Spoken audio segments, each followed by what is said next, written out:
kadumal-dumal na flood control scandal kung saan mahigit 1 trilyong piso ng pondo ng bayan ang mahiwagang nawawala. Ang magiging pag-aresto sa kanya ay isang masamang paraan upang paralisahin ang kanyang kakayahang magsalita sa Senado at tuluyang ibaon ang katotohanan. Gusto nilang gamitin ang kapangyarihan ng Estado bilang pantakot o maghasik ng takot sa lipunan. Ngunit, nagkakamali sila. Ang pagtitipon natin ito upang isulong ang transparency, accountability at justice ay pagpapakita ng paninindigan. Hindi ito kailanman sedisyon, bagkus ay pagpapakita ng demokrasya upang ilantad ang kasamaan ng mga kawatan. Kung ang isang mambabatas na nagtatanggol sa batas ay kayang gawan ng imbentong kaso ng gobyerno upang ipakulong, wala ng sino mang ordinaryong Pilipino ang ligtas sa ilalim ng sistemang ito. Ang selective justice ay tahasang kawalan ng katarungan, at kapag ang Estado ay naging taga-usig sa halip na tagapagtanggol, ay patay na ang demokrasya. Dapat maalaala ng mga tiwaling opisyal na ang inyong posisyon ay hiram lamang mula sa mga naghihirap na taong bayan na inyong ninanakawan. Sa tulong at katarungan ng Panginoon Diyos, ang katotohanan ay mananaig.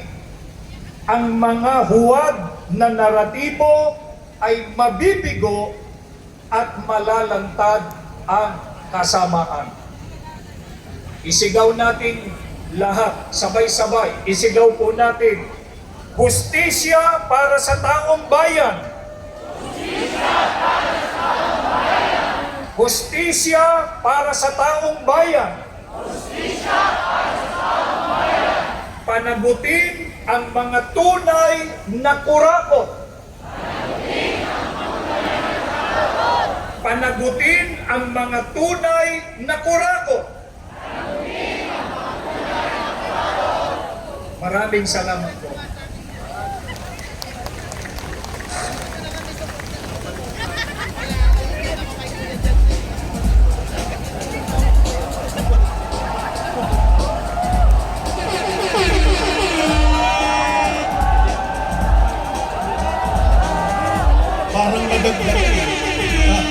Parang nadagdagan.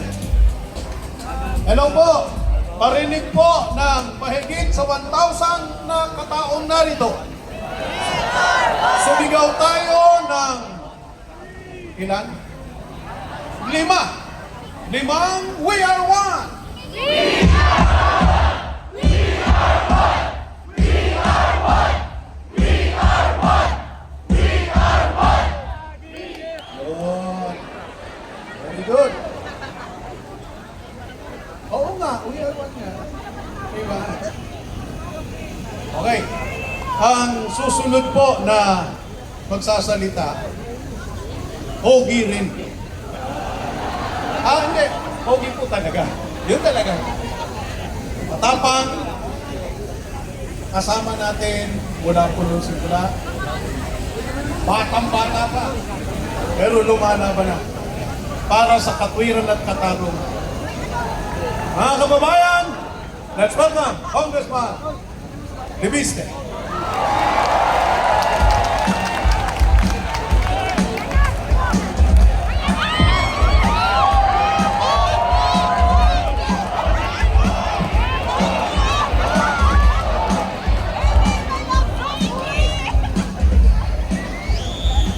Magandang hapon po sa inyong lahat.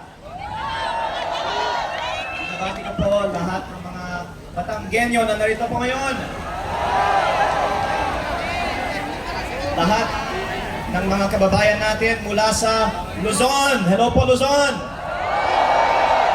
Siyempre po, Visayas and Mindanao! Ang dami natin dito ngayon. Lahat nagre-representa ng ating sarili-sariling mga probinsya. Kaya ang slogan natin ngayong araw ay We are one! We are one! We are one! We are one! Dahil ito po ay nagpapakita na tayo ay nagre-representa ng isang bansang Pilipinas na nagkakaisa para sa panawagan, para sa transparency, accountability, justice, and democracy.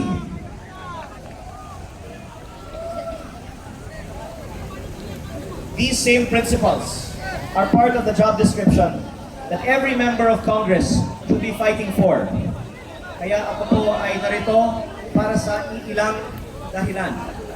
Unang-una po, bilang representante ng aking distrito sa Batangas, ito ang mga prinsipyo that we should be fighting for our constituents.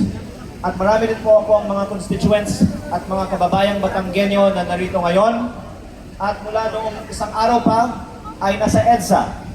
At ako po ay nag-look out for their welfare, and I can see many of us are having a very good time dito po sa Liwasang Bonifacio.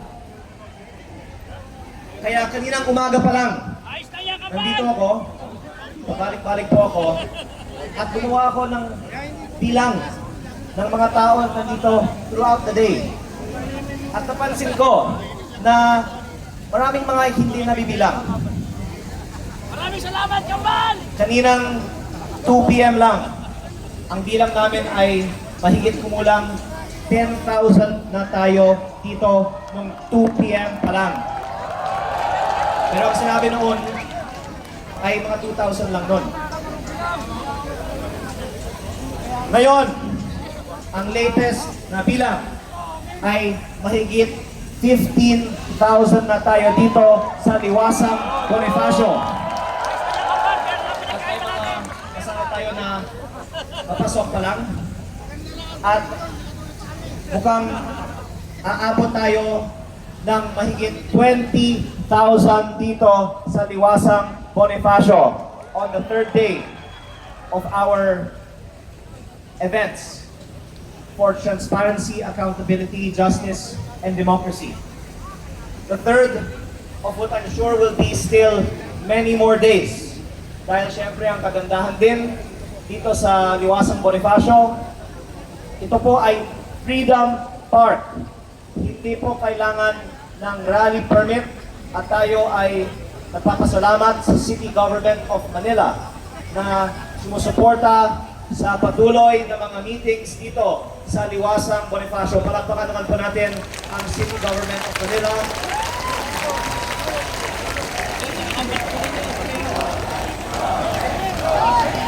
Marami pong mga supporters. Si Mayor Isko dito. At sana patuloy ang suporta ng local government para kahit ilang araw pa, gusto ng ating mga kasama na kumilos dito sa Liwasang Bonifacio, pwedeng patuloy tayong kumilos dito sa Liwasang Bonifacio. Dahil alam ko marami sa atin dito, kaninang madaling araw pa lang, nandito na. At nandito pa tonight, nandito pa bukas. Sabi pa ng iba dito, handa tayo na manatili dito hanggang next week. Dahil kailangan natin patuloy na lumaban para sa transparency, accountability, justice, at democracy. Kasama na rin dyan ang freedom of speech, freedom of peaceful assembly, and freedom of the press. Kaya malaking bagay meron tayong mga freedom parks, at malaking bagay din na malaman ng mga kababayan natin na nanonood at home na Ito ang isa sa mga pinakamalaki ng mga pagtitipon ngayong taon ng anumang grupo ng mga Pilipino na nagpapakita na napakaraming mga Pilipino sa buong bansa ay nagkakaisa para sa transparency, accountability, justice, and democracy.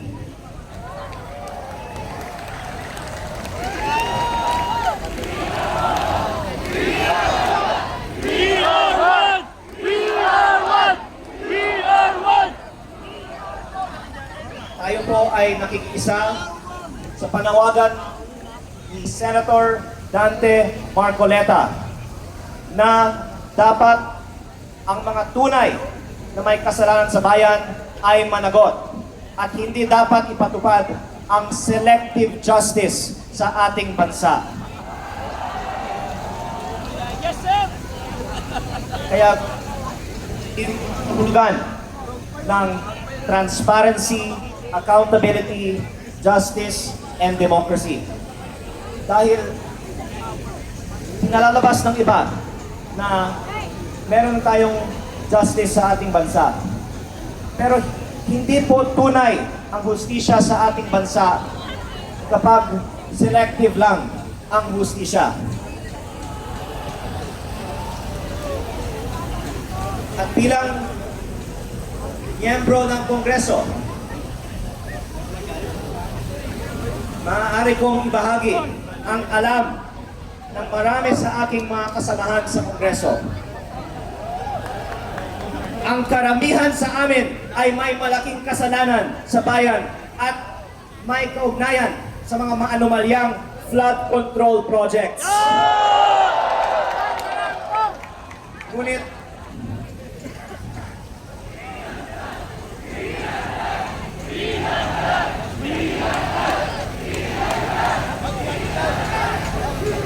so far, ongoing pa ang investigasyon ng ating gobyerno sa ilang mga opisyal ng DPWH, pati mga miyembro ng Senado. Sinasabi po na iimbestigahan din ang ibang mga miyembro ng Kongreso. Tayo ay naghihintay pa sa resulta ng mga investigasyon na ito. Ngunit last year, nagsagawa ang Kongreso ng mga pagdinig sa flood control projects at pinutol ito noong September 24 dahil binuo na ang Independent Commission for Infrastructure. Natapos na ang trabaho ng ICI noong March 31 at hindi man lang inilabas ang report ng findings ng ICI. Kaya ako po ay naghain ng resolusyon sa Kongreso na buksan muli ng Kongreso ang investigasyon sa flood control at ipakita ng Kongreso na tayo ay para sa tunay na transparency, accountability, justice, at democracy. Pero habang hindi pa pinapaliwanag kung bakit hindi pa sinisimulan muli ang mga investigasyon sa flood control, hindi maaaring sabihin na tayo ay may tunay na hustisya at accountability sa mga may kasalanan sa mga flood control projects. Kaya si Senator Marcoleta ay kinakatakutan ng marami sa gobyerno. Maraming mga senador ay nagsakripisyo para iluklok si Senator Marcoleta bilang chairperson ng Blue Ribbon Committee. Nagkaroon ng pagdinig ang Senate Blue Ribbon Committee at agad pinaputol ang mga pagdinig na ito dahil ayaw tila ng iba na lumabas ang katotohanan at dinidenay ang mga aligasyon ng mga tumetestigo ng mga delivery ng mga mali-maletang pera sa ibang mga miyembro ng gobyerno, pati na rin ang mismong mga dapat magpa-imbestiga sa flood control at sa iba pang mga anomalya sa gobyerno. Kaya lalong importante na simulan muli ang investigasyon sa flood control dahil kung hayaan lang natin sa mga iba na isagawa ang mga investigasyong ito, hindi natin maaasahan na iimbestigahan nila ang sarili nila.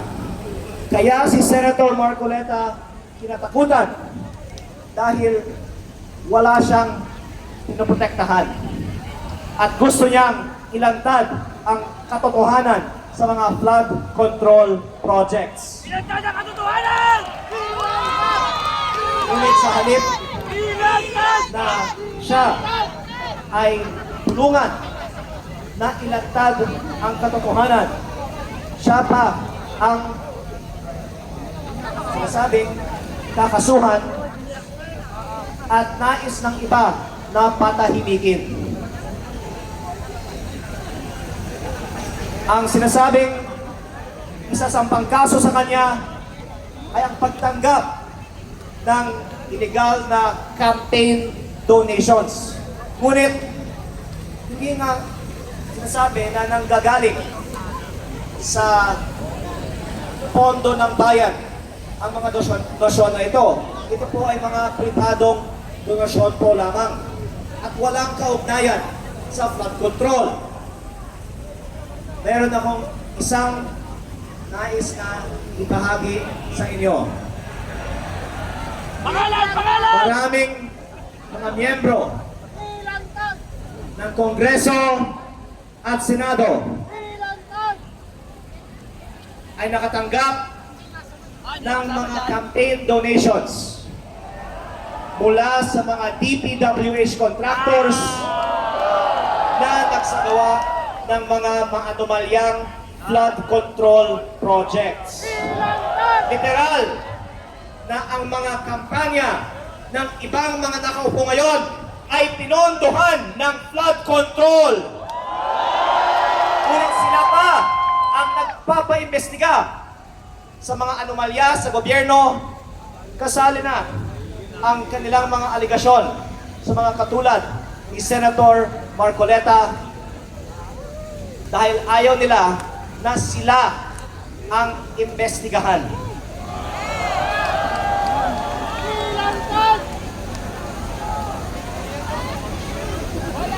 Dagdag ko rito, ito ay alam ng marami ng aking mga kasamahan sa Kongreso.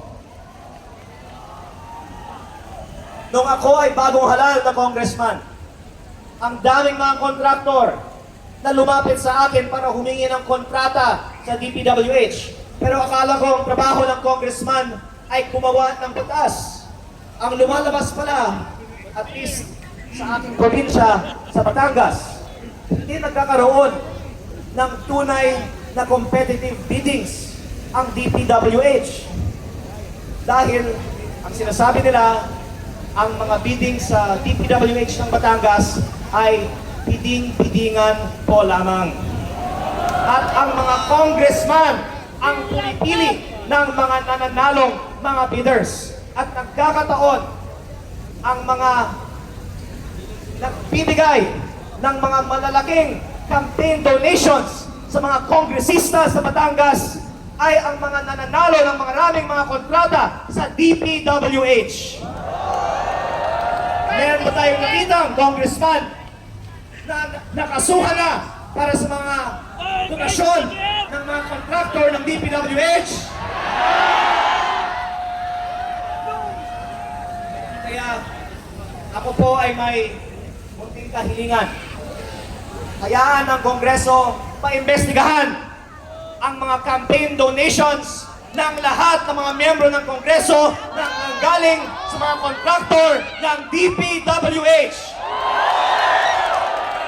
At tapusin natin ito bago tayo mag-judge o mag-allege ng anuman kay Senator Dante Marcoleta.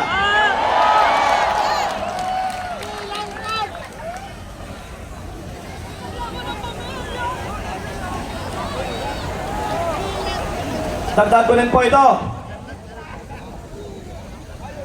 Maraming personal knowledge ang aking mga kasamahan sa Kongreso sa mga kalakaran na ang ibang mga kasamahan namin ay sabay congressman na nagpapasok ng mga proyekto sa budget ng DPWH at sila din ang mga kontraktor ng mga naturang mga proyekto.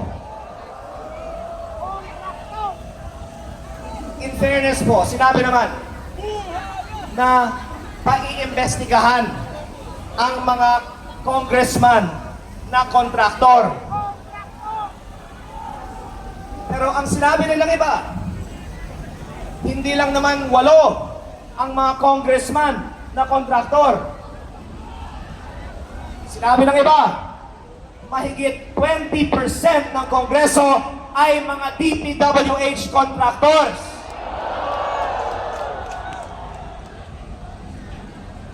Sila ba ay makakasuhan kaya bago kakasuhan si Senator Marcoleta?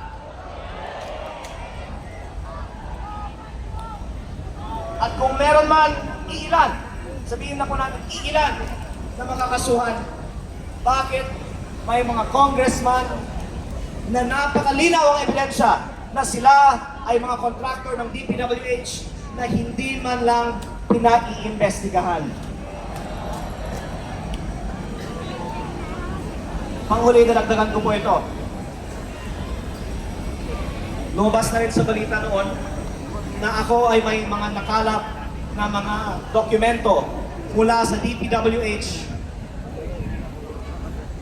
na naglalaman ng mga listahan ng mga nagpasok ng mga budgetary insertions ng mga congressman para sa mga proyekto ng DPWH. Marami sa mga nagpasok ng mga proyekto sa budget ng DPWH ay may malinaw na kaugnayan sa mga contractors who were eventually awarded these projects. At may mga lumabas na ng mga testigo na nagpapatunay sa mga dokumentong ito na hindi ko galing sa akin, na galing sa mga testigo na kinikilala ng ating gobyerno ang mga pahayag na ito. In fact, ang ilan sa kanila ay ginawa na o inanunsyong gagawing state witness. Absueldo na sa kanilang mga kaso.